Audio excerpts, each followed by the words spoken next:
generals, on my lines, on my real men. I already know what it is. True on deck. I had to come out here chopping up the twins. Definitely got a lot of things to get into. I'm out here macking right now on the boardwalk. A lot of dudes be like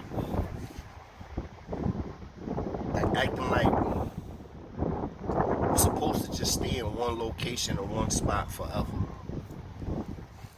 Like, if I no longer reside in 950 Avenue St. John's between Kelly and Beck, I'm no longer a New Yorker. If I don't no longer reside in 2330 Riot Avenue, well, I'm no longer from the Bronx. If I don't reside in 640 137th Street, the projects, I'm still not from the projects. All mature, grow up, move on. That is life. For some, it's not that easy. For some, it's hard to move on. For some, it's hard to grow up. And that's understandable. Because depending on how you came up, depending on where you're from, what you went through, and how mentally strong you are, is going to determine how far you go in life. It's going to determine whether you're going to be successful or you're going to be a failure in life. So, half my life was in prison.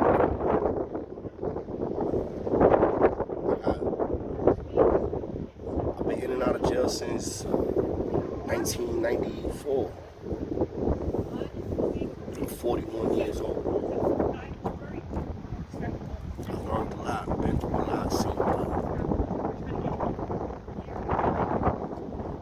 I'm an official Bronx native, let's not get it twisted. I was somebody that was basically thrown into a den of lions at a very young age. I wasn't a super thug, and I wasn't proclaimed to be a super thug or a super gangster. But I did learn. I matured.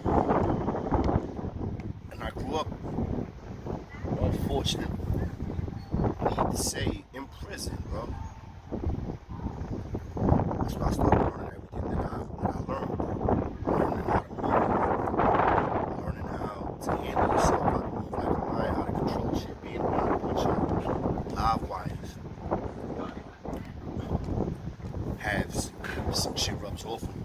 I'm not gonna sit here and act like dudes be saying, like, you know, some dudes, they was raised by a bunch of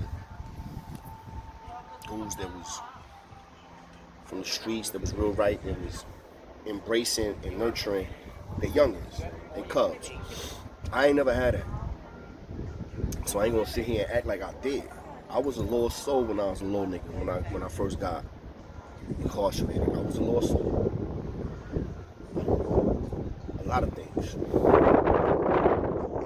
I was a follower. I didn't really need something else. I was a follower. I didn't even know what it was to like be a leader or be a boss. I didn't know that I had that in me. Not at that age. I did with some dudes. Some is natural. It's fine. I get it. That just wasn't me. It took time. It took mistakes, lessons learned, and then being around the right people in prison. In prison. At school. I mean, it molded me and helped me become a better lion. You feel me?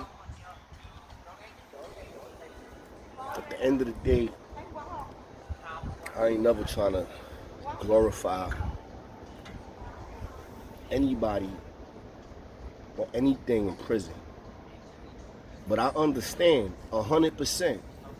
100%. Some people may act like they don't. I understand 100% that it comes across as entertainment.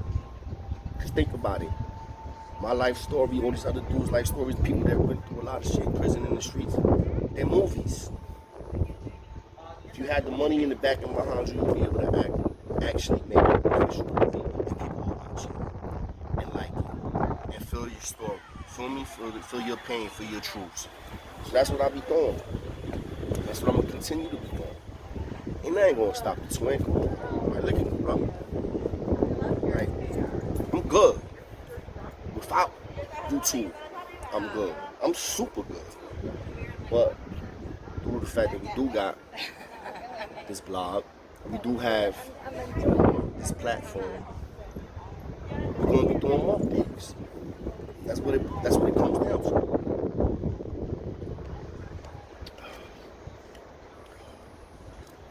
But now,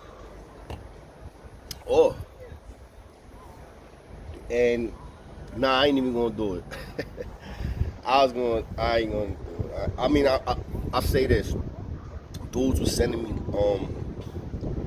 twins were sending me links of other people's, I guess they pages or whatever. And you know, for all the people like that wasn't fortunate like me to be able to like actually succeed in life and have a family after all the prison stuff, after everything that was negative in your life, to actually be able to prosper and move forward and to achieve something without having to move backwards, without having to put it in reverse, but actually keeping your foot on the gas. It's hard, I know, because you only know one thing. So I heard, you know, they were sending me links to those that got GoFundMe pages.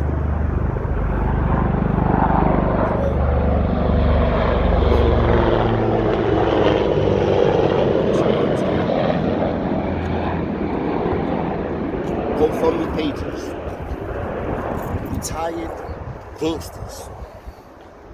Retired gangsters, OGs, have GoFundMe pages. I was like, wow, shit is real. Like, it shows you that a lot of times, regardless of how much notoriety you may have had wherever you was at when you was incarcerated or a certain spot,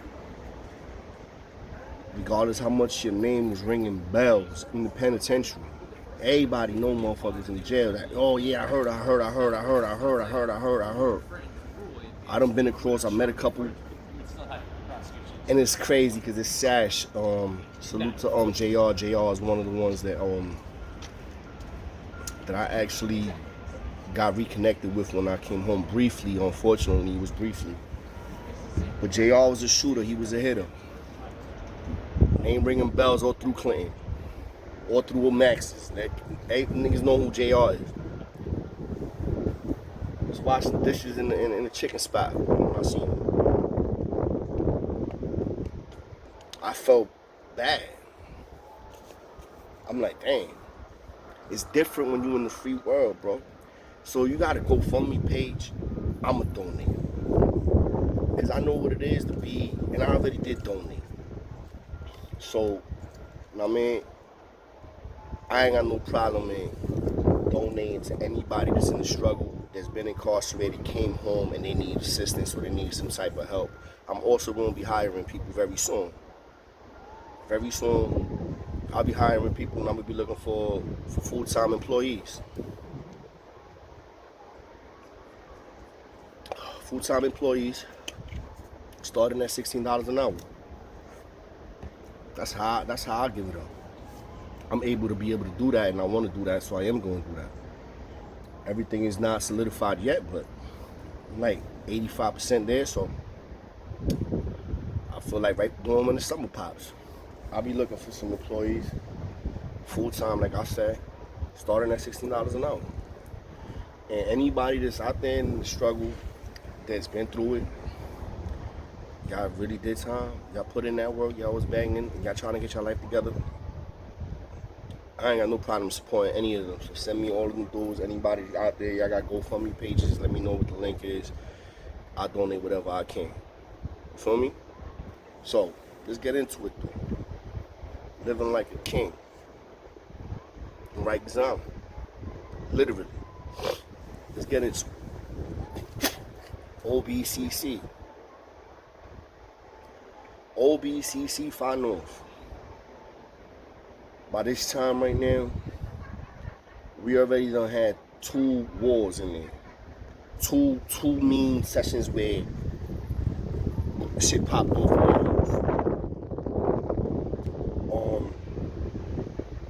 Me, Chael, that Mickey Mouse. At this time, I want to say I don't want to say prime, because it sounds crazy saying that you're in your prime, but we was literally at a prime in there, and had the whole house on smash.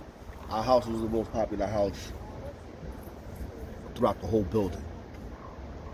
Everybody was talking about Far North, OBCC Far North. One West was in competition with us downstairs, but One West was never able to keep up. So what happens was this: we got with it. Remember when I was telling y'all about the CO that we broke in, correction officer Whitty? We had him in our pocket now. He's full-blown corrupt now. He's bringing in drugs, he's bringing in wild alcohol, and he's always bringing us food. But we always paying. You understand what I'm saying? We was making money. We was making money while in prison. We was doing our thing. So Whitty was part of the team. Let me not say part of the team, but he was part of the plan. You feel me? And the plan was to be as comfortable in an uncomfortable position that we possibly can. So that's what we did. We turned something that was so disgusting and horrible and violent and crazy. I ain't gonna say in the beautiful. I ain't gonna say in the luxury. But I'm gonna say very comfortable. To the point where the CEOs in the building already knew us, knew that house. They also knew that, you see, this is what separated me and a lot of other dudes that was moving like me from a lot of the other dudes that was just trying to cut shit and do stupid shit. They knew that I'm only popping off if I have to. I'm gonna make a movie if I have to. I'm not jumping out the window. These dudes was jumping out the windows their whole career with no parachutes. And I'm talking about not the Bloods. I'm talking about everybody. Kings, Bloods, Crips. You got mad dudes that was just jumping out the window with no parachute because they wanted name recognition. And some dudes was facing crazy numbers, so they knew their lights was out, so they'd be a little bit extra on it. Some dudes that was actually trying to come home and beat their case wasn't. You feel me? It's a difference. It's a delicate balance, and you gotta learn how to master that balance. But once you do, you'll be able to be as comfortable as you possibly can in an uncomfortable, living in an uncomfortable situation. Because prison is uncomfortable, bro. So what happens is this: we got the CO on smash with it. The CO that's our steady, that's in the bubble, is this Puerto Rican chick. I think it's Miss Santiago, Miss Gonzalez. I believe it's Miss Gonzalez. She was just Puerto Rican as hell, blasting freestyle music in the bubble. Right? That's how Puerto Rican she was. Smoking wild noise. And she was loose. She was a loose cannon. For a CO, she was a loose cannon. But anyway, she was on deck. She was dealing, and she was from the Bronx. She was dealing with us, right? When I say us, I say the people that was running the house. I'm not just saying Spanish people, even though I was Spanish. Chael was Puerto Rican, Mickey was. There was a lot of Puerto Ricans in that out.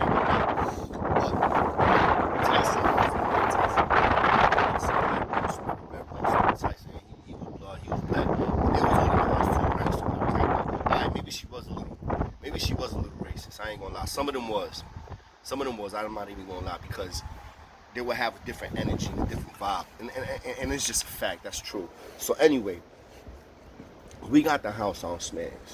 I'm going on visits, and I'm pulling other dudes on visits with me. I got everybody going on a visit in Florida that I fuck with. If they didn't have a bitch, I got them a bitch. I wasn't pimping, but I should have been. I ain't gonna lie. Because I had all of them going on a visit. Chael, Trouble, Mickey Mouse, Dap or Mickey was mad at me the first time we all went down on a visit. And the reason why, I ain't gonna lie, I'm on the phone, this is real talk, twin. I'm on the phone with one of the shorties. She's like, yo, how that nigga look? I'm like, yo, I mean, my nigga's he a good nigga, you know what I mean? I don't fuck with, you know what I mean? No bozos and all that. She's like, nah, nigga, how he look? I'm like, yo, what the fuck you want me to judge another man? Because I knew my son had, and he had man scars on his face, for one. And he had a unique style about himself, for twos. I mean, being nice saying that. Mickey was different. Motherfucker always had 2 pigtails, bro. He had a bunch of box braids, skin fade with 2 pigtails. My son used to look crazy sometimes. And he was trying to, though. He was trying to. Let me not say he was trying to. He had a few screws loose, you heard? So, I wasn't able to get him on the visit the first time when we all went down, and he was in his feelings. He's like, yo, I'm the only one that ain't go down. I'm like, yo, bro, I got you, my fault. And that was the reason why. But eventually, guess what? I got Mickey on that floor too. I plugged in all my boys with a chick. Every single one of them, bro. That had some bitch called Dana. Chael had some bitch called Meme. I had Passion. Her name was Lisa. I met her in Spofford. Ain't that son? In Spofford. Lisa was very popular. Dudes that was ever in, she was the one who was doing the splits and all that joint, like in Spofford back in the day. She was very, very, very popular, and she was very, very, very grown for a young ass age. And she was a rider. She was riding with the kid, whole body, the whole island had her. I was the bag, bro. Every visit, I was coming back with it. So this is how we had it. We go down on a visiting floor. So this is a good one for y'all actually, cause when we go down there, this is actually just me actually going down on the visit. It's me, and I forget if it was Chair or Dap, but it was just 2 of us. And we go down on this day. Because, you know, everybody has different letters, you know, A to L, A to Z, that type of situation. The only time everybody goes down together, everybody knows it's on Friday. And that's M to Z. So anyway, me and Dap or Chill, I forget who it was. I think it was Dap. Me and Dap go on the visit. Because we both M to Z. So we go down. I go down to 1 West, right, to go pick up a chain from my son Trouble. We got a nice little Gucci link with the cross on it. So this is something also that we used to do in jail. We used to try to be really fly in prison. So anyway, me and Dad go down. I go pick up a chain from Trouble to add it to the chains that I already had on. I had like 2-3 chains on already. Now let's keep this in perspective, bro. When I first got locked up in January 26, 2000, and I got sent to Old Boy, as soon as I was walking in that building, I ended up bumping heads with meeting some nigga called KC. This nigga had some shit like that I got on my neck right now, in jail. Maybe a little bit smaller, but in jail, with the medallion on it. I'm like, I just literally got locked up. Literally, I just literally hit OBCC. My co-defendant knew this nigga. His name was KC. I didn't know this nigga. It's the break. I'm like, yo. You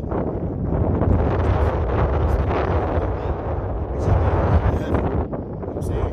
And you had all your garments on. He had his drip on. He was fresh. You know what I'm saying? So I'm like, yeah, this nigga somebody. Come to find out it's some nigga called KC. And I believe my Cody knew, I believe he was from 170 area, Bronx. He was from Puerto Rico. Wasn't affiliated with nothing.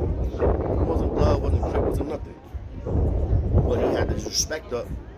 And he's running around with fucking thousands of dollars worth of jewelry on his neck. So I'm like, yo, alright, I met him. That's just to give you contents of how it was. If you was, you know off the rip, if you really somebody and you rocking jewelry and you looking fly on the island, you better be about that life. Because if you're not, somebody's going to end up trying you. Or dudes automatically just like, no, like, you're not a nigga. Some dudes probably be intimidated just because they know or see the way that you're handling yourself or the way that you appear. They may just automatically be like, oh, shit.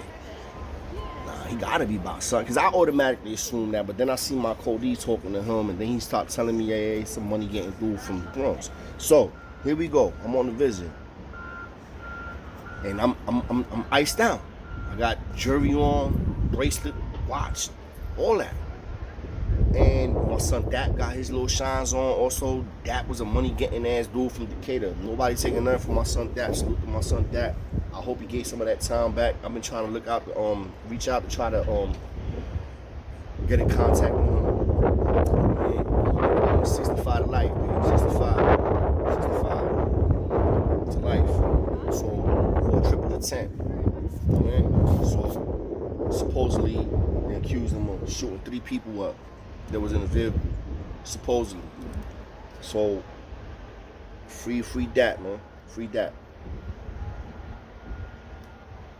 So my son Dat and me go on a visit. I hooked him up with some bitch called Dana.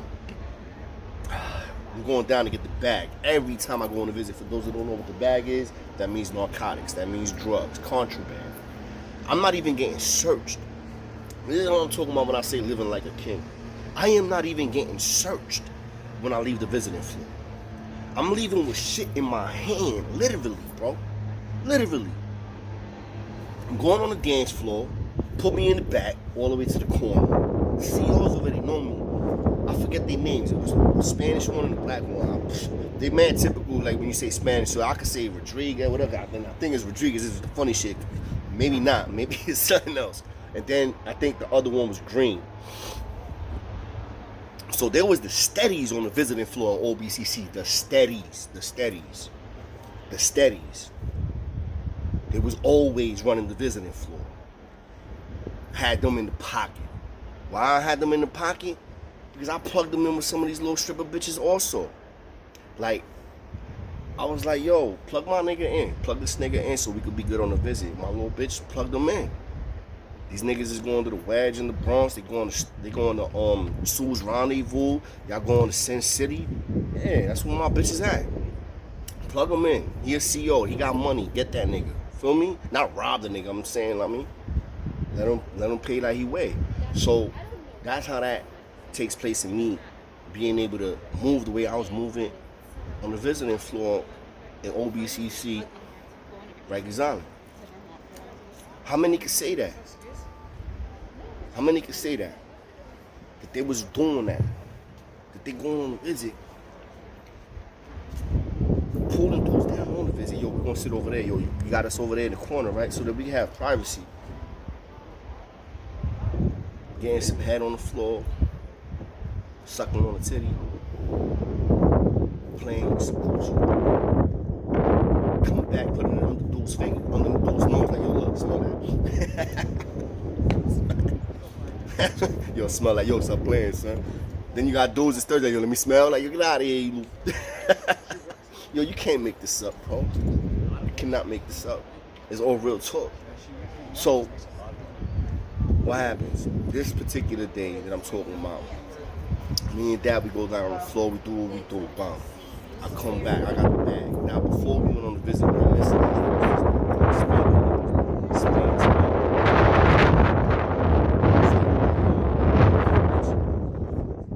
getting on views without mentioning the homie, bro. This whole thing started because other homies talking all that stupid shit they was talking on Flip the Script. That's where I come from. I'm the child from that. That birthed everything that happened with Lions and Men. All them motherfuckers that was talking all that stupid shit on Flip the Script. So now I'm here.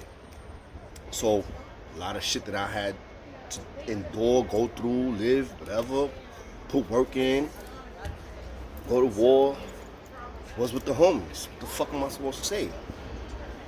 That's how this started. This is the reason. It was only one-sided, one narrative. Now there's more than one narrative. There's more than one perspective. Everything is going to be more than what you thought it was. It's actually going to be very, very, very different from what the fuck you used to hear. That's understandable. You're used to hearing one narrative of the story. You're used to just hearing one perspective. Anything else that you hear is alien to y'all. So check this out. Now I'm leaving the visiting floor before I went on the visiting floor, that dude Spanky was there. He was looking crazy because he seen I had jewelry on, I had a couple of chains on, and he was with me in another building, in adolescence. So he was like, "What up, chulo?" I'm like, "Yo, what's good, Spank?" Like, "Okay, I see you shining and all that." I'm like, "Yeah, you know, I do what it do. I'm talking my shit. He talking his shit." We're like being like gentle but indirectly sending shots at each other. For me, that's how the conversation was going, because I knew Spanky wasn't pussy. And he knew I wasn't. And I knew he was blood. And he knew I was king. So he was like, "Yeah, I see you looking real, talking his little slick shit." I'm like, "Yeah, so now we going to visit. And now we coming off the visit." So, you know, sometimes when you're in a certain chapter in your life, you feel a little bit extra confident. You feel a little bit extra emboldened. You feel yourself a lot, because you feel like you the shit. In a nutshell, that's how I felt. I'll keep it a buck. I felt like I was the shit. I knew I was a fly ass nigga. Niggas was mad because I was a fly nigga. Your bitch is probably looking at me while I'm on a visit. That happened all the time. Don't get mad, it's the truth. Yeah, your bitch is probably looking at me. I probably bagged you. You know how many bitches I bagged on the floor? Oh my God, that's a whole nother story. Anyway, as I'm leaving the visiting floor, I walk by Spank. He's still on the floor. And I tap him on the shoulder. I'm like, "Yo, I'm leaving right now. You gonna get this is your only chance," type shit. I tell him, right? So he start laughing and shit, because he knows what I mean. Because you scheming, you want these chains on my neck. And this is gonna be your opportunity right now, because I'm leaving. Now I'm not even getting searched, bro. I got the shits in my hand. I got loonies in my hand, bro. I'm trying to be as discreet as possible. Got my little bullshit gray jumper on, but I got loonies in my hand. I pop him on the shoulder. "Yo, come out right now. It's your only chance." He laughing and shit. "I ain't fucking with you, true. Which is fine. But you see, I gave him an opportunity, because I knew that's what he was thinking the first time that he saw me. He was looking and he's like, "Yo." What's your side again? He got, he looking kind of, and you know, when you do something to somebody like me, or try to do something to somebody like me in that building at that time, you're gonna get name recognition. He didn't, but he had his opportunity. So it didn't get crazy. I ended up actually fucking with Spanky. You know what I'm saying? Me and him ended up bumping heads again. Guess where? Oh boy. The Beacon. The Beacon. Guess who else was over there? Hollywood. Holly fucking Wood. And it's a lot of shit to talk about when it comes to the Beacon. Especially that brother Hollywood. I'm trying to reach out to him, though. I ain't gonna lie, I'm literally going out my way to look for him right now, because I feel like he's the type of person that need to be on here too, really talking his shit, like facts. So I'm trying to see if I could reach out to him. Any of the lokes on deck, y'all got any type of information, hit me up on the gram, John J 748. That's John J 748, and I would love to hear from y'all. Blow up the comments, hit the shares, hit the subscribes. It's Lions and Men. Always gonna keep it a buck, we ain't never gonna lie. We always do our best, and we never try. Feel me? Always do your best, twins. Anybody got an GoFundMe page, y'all struggling, y'all need some help, some financial stability, send me the link. I ain't got no problem in donating. I'll help out. I'm not rich. I'm not balling. I'm not a fucking millionaire. But I'm comfortable. I'm good. And it's only getting better. And it's always going to always get better, because I always move forward. So y'all already know what it is. Lions and Men. How